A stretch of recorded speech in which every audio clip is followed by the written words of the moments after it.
the U.S. Navy is loading its submarines with Harpoon anti-ship missiles once more, after a 25-year absence.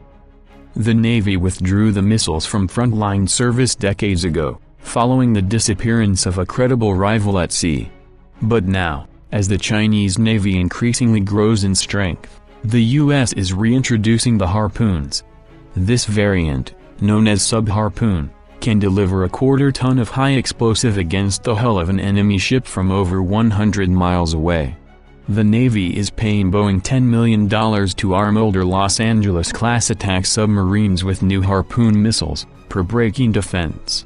Newer Seawolf and Virginia-class attack submarines will likely follow. It's unclear how many missiles $10 million buys these days, though in 2019, U.S. Naval Institute News reported the Navy contracted Boeing to refurbish and upgrade 79 of the missiles for $16 million. Introduced in the 1970s, the AGM-84 Harpoon missile was the Navy's first dedicated anti-ship missile. McDonnell Douglas, now Boeing, designed the missile to be fired from surface ships, submarines, and even aircraft against targets up to 74 miles away. The Harpoon uses a rocket booster to achieve flight, whereupon an aircraft like Teledyne turbojet kicks in.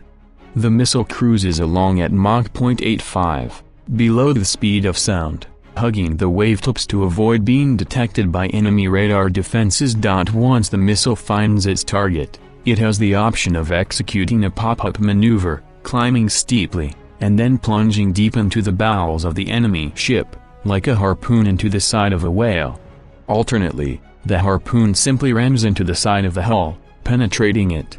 The missile's 500-pound high-explosive charge then detonates, blowing the target apart from the inside. Although the Harpoon served a critical role in the U.S. Navy's arsenal during the Cold War, the service didn't have much of a purpose for the missile after the fall of the Soviet Union.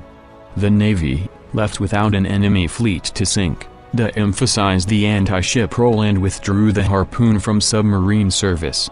Even guided missile destroyers went to sea without them. But with the rise of the Chinese Navy, and increasing tensions between Washington, D.C. and Beijing, the U.S. Navy is sending anti-ship missiles to sea again.